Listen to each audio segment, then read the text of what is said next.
You're a devoted dad, coming home to your kids' laughter, believing your marriage is rock solid. But then, a creeping dread settles in. Your wife's acting strange, your kids are dropping clues, and your gut screams she's hiding something big. What if you uncover her secret affair, and instead of just heartbreak, you orchestrate a revenge so precise it obliterated her lover's entire world? If you ever felt the sting of betrayal and fantasied about karma delivering a perfect smackdown, hit that like button now to show some love for epic revenge tales. Subscribe, ring that bell, and settle in for a roller coaster of emotions. This one's a wild ride from start to finish. Let's rewind to the early 2000s, a time of dial-up internet, chunky flip phones, and boy bands dominating the airwaves. Our protagonist, let's call him Alex, was a 32-year-old everyman living in a sleepy suburban town, the kind where kids ride bikes until the streetlights flicker on and neighbors wave from their porches. Alex wasn't chasing glory. He worked a steady sales job, punching the clock to keep the bills paid and the fridge stocked with juice boxes and leftovers. His real treasure was his family. His wife, Sarah, was a part-time receptionist at a local clinic, with auburn hair that caught the sunlight like polished copper and a smile that used to make his heart skip a beat.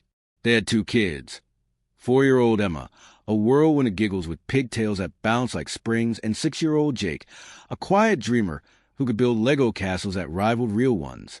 Their home was modest but warm, a split-level ranch with a creaky swing set in the backyard and a kitchen that always smelled faintly of coffee and vanilla. Saturday mornings meant pancakes sizzling on the griddle, syrup dripping onto mismatched plates, and the kids' cartoons blaring from the living room. Evenings were for barbecues, the smoky scent of charcoal mixing with Sarah's jasmine perfume as they sipped box wine under a sky dusted with stars. Alex would pull her close on the patio, her warmth against him, and think, this is it. This is everything. But beneath the surface, Alex carried a wound that never quite healed. His childhood had been a casualty of his parents' ugly divorce, torn apart by his dad's affair with a co-worker and his mom's endless tears. He remembered hiding under the covers as a kid, hearing their shouted accusations through thin walls, the custody battles that followed, and the way his siblings clung to him for stability. It left him with a vow etched into his soul. My kids will never know that pain. Loyalty wasn't just a promise to Sarah. It was a foundation of the life he'd built, the shield he held against the chaos of his past. The first signs of trouble were subtle, like the faint hum of a distant storm. Jake and Emma started talking about their days spent at Sarah's parents' farmhouse, a 90-minute drive through winding highways lined with cornfields and old barns. Grandpa let us chase the chickens. Emma would chirp, her tiny hands waving as she described the adventure. And Grandma made apple pie with extra cinnamon. Jake would add, his eyes lighting up. At first, Alex thought it was sweet. Sarah's parents, Tom and Linda, were the doting type, their sprawling farm a kid's paradise with haylofts to explore and a tire swing that spun until you were dizzy. But the frequency started to gnaw at him. 2 or 3 times a week, every day Sarah wasn't at the clinic. She was hauling the kids across county lines. That's hours in the car, wrestling with car seats, soothing Emma's tantrums, navigating rush hour traffic. All for what? Helping her mom with errands? It felt off like a puzzle missing a piece. One evening, as Alex chopped vegetables for a pot roast, the kitchen warm with the aroma of garlic and thyme, he tried to probe gently. So, Han, he said, keeping his eyes on the cutting board, you've been taking the kids to your folks a lot.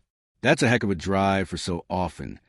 Sarah was at the stove, stirring sauce, and her hand froze for a split second, the wooden spoon hovering. Oh, it's nothing, she said, her voice pitching up just enough to betray her. Mon's been needing help with her garden.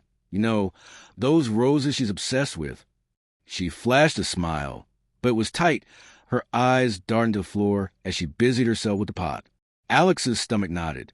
Sarah was a lousy liar, always had been. Her cheeks flushed pink, her fingers fidgeted with a dish towel, and she quickly pivoted to asking about Jake's spelling test. That night, as they lay in bed, the silence between them was heavy, like a fog rolling in. Alex stared at the ceiling, his heart thumping in the dark. Why would she lie about something so simple? His mind churned. Was she bored? Was he not enough? The doubt was a splinter, burrowing deeper with every passing day. He started noticing other things. Sarah's phone was always face down now, her laughter less frequent, her hugs quick and perfunctory. The kids felt it too. Emma clung to him at bedtime, her tiny arms tight around his neck, and Jake asked, "Why's Mommy so quiet lately?" Alex's hands trembled as he tucked them in, reading Goodnight Moon with a lump in his throat. He loved Sarah with a fierceness that scared him, but the possibility of betrayal, the thought of his family fracturing like his parents had, was a weight crushing his chest. The breaking point came on a dreary Saturday, rain tapping against the windows like impatient fingers. Alex was in the den, the hum of their ancient desktop computer mingling with the storm outside. Sarah had rushed out that morning, muttering about a quick errand, leaving behind a desk cluttered with pens, receipts, and sticky notes.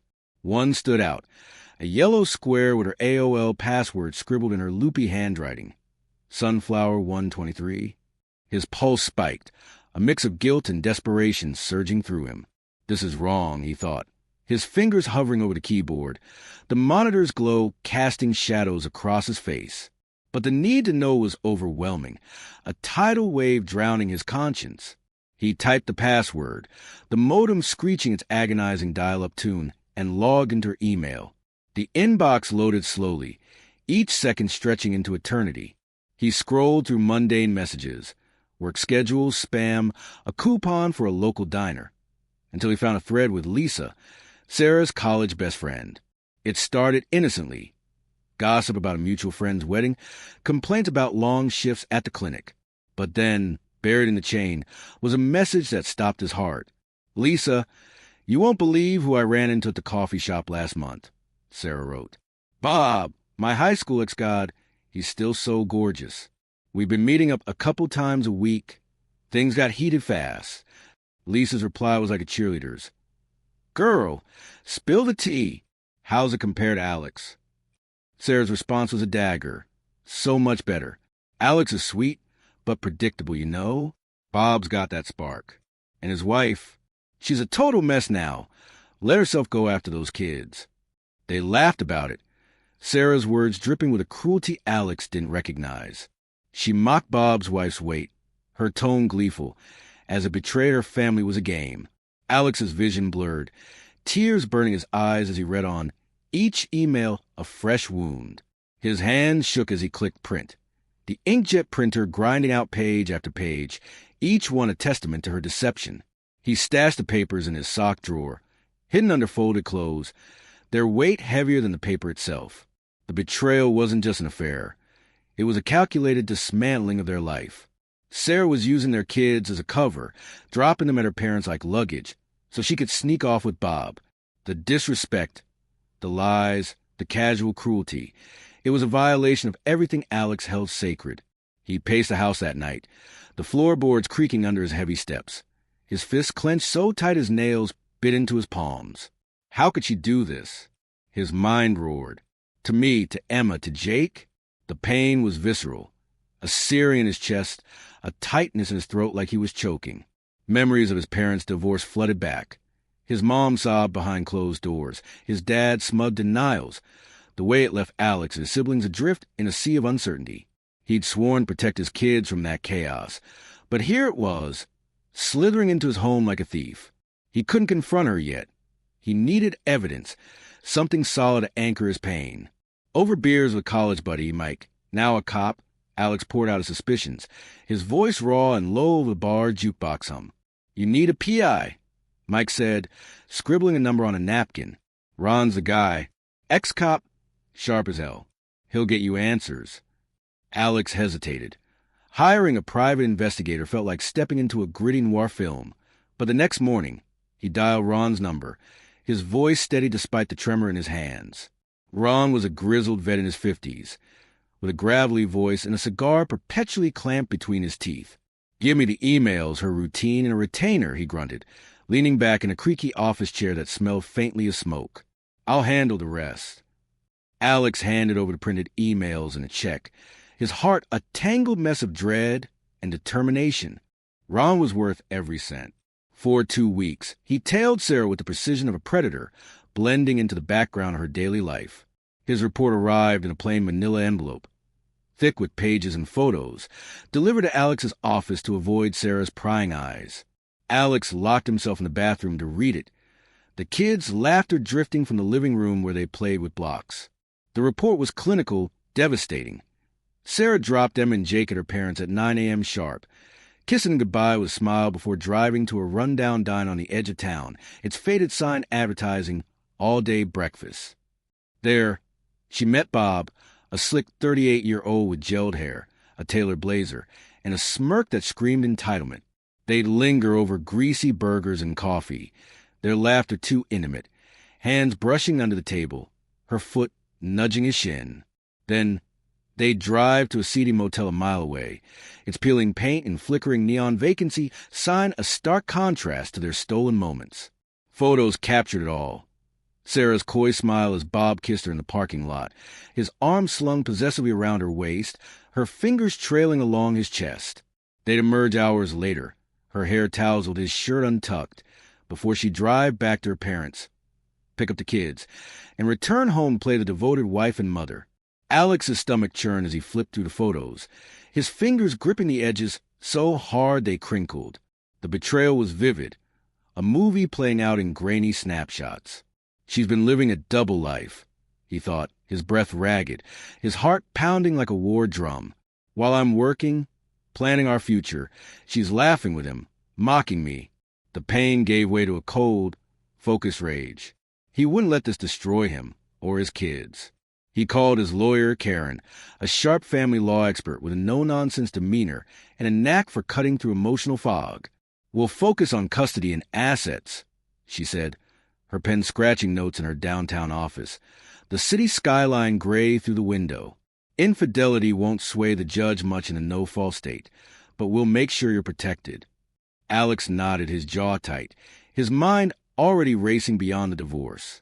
He wanted justice, not just for himself, but for the family he'd fought to build. "Ron," he said in their next meeting, sliding the report back across the diner table, the air thick with the smell of burnt coffee and cigar smoke. "Find out everything you can about Bob." Ron's eyes glinted, a wolfish grin spreading across his face. "You got it, kid." What Ron uncovered was a gold mine. Bob was married to Emily, a kind-hearted woman with soft brown eyes and a warm smile, mother to their 3 kids, all under 10. He worked as VP of sales at his father-in-law's manufacturing firm, a cushy job handed to him not for talent, but for marrying the boss's daughter.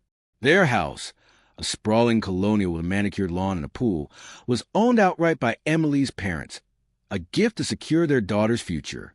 Bob's life was a fragile empire, built on his in-laws' wealth and trust. Trust he was now betraying with every motel rendezvous. Alex stared at the dossier, his mind whirring. He thinks he can wreck my home and walk away clean? His internal voice was ice-cold, resolute. Not a chance. He instructed Karen to draft the divorce papers, his signature steady despite the storm raging in his chest. He also asked Ron for extra copies of the report and one final favor. "Deliver this to Emily," he said, handing over a sealed envelope thick with photos and timestamps. "She deserves to know what her husband's doing." Ron raised an eyebrow, exhaling a plume of cigar smoke. "You're playing with fire, Alex, but I'll do it." Alex didn't flinch. This wasn't about spite. It was about fairness. Emily needed the truth, just as he had. The day of reckoning was executed with surgical precision. At noon, a process server walked into Sarah's clinic, the hum of phones and chatter fading as he handed her the divorce papers. Her co-workers glanced over, sensing the shift, as Sarah scanned the pages, her face draining of color, her hands trembling. She texted Alex within the hour, her messages a frantic cascade. "Please, let's talk." It was a mistake. "I love you." But he left them unanswered, his phone silent in his pocket, as he drove to pick up the kids from school. Across town, Ron met Emily at a quiet cafe, the clink of coffee cups soft in the background. "Ma'am, I'm sorry to be the bearer of bad news," he said, sliding the report across the table. Emily's eyes widened as she read, her fingers clutching the photos. Bob and Sarah laughing at the diner, kissing in the motel parking lot, their betrayal captured in stark black and white. Tears streamed down her cheeks, her voice a whisper. That bastard. Emily was a good woman, a devoted mom who'd gained a few pounds after 3 kids, but carried a quiet strength that shone through her pain. The betrayal hit her like a freight train, but it also lit a fire. Sarah's world cracked, but Bob shattered like glass. Emily moved with ruthless efficiency. That night, she drained their joint accounts, transferring every cent to a new one. She packed the kids' clothes, toys, and favorite blankets, moving them to her parents' guest house by midnight. Her father, a gruff businessman who built the company from a garage startup, was apoplectic when he learned the truth. "You're done," he told Bob over the phone, his voice like steel. "Don't step foot in my building again." The house came next, owned by Emily's parents. It was never Bob's to begin with. Eviction papers were served within days, leaving him with nowhere to go. Desperate, Bob showed up at the house, drunk and raging, pounding on the door at 2 a.m. "Emily, open up. We can fix this," he bellowed, his voice slurring. Emily's brother, a burly ex-Marine with a protective streak, stepped outside. Words turned to shoves, then fists. Bob's nose broke with a sickening crunch, blood pouring down his chin as he crumpled to the grass. Police sirens already wailing in the distance. Court records tell the ugly aftermath. Restraining orders piled up as Bob's behavior spiraled, his drunken voicemails and unhinged appearances at Emily's workplace leading to stalking charges. He spent weeks in jail, his smug facade replaced by a hollow, desperate man. His life unraveled completely.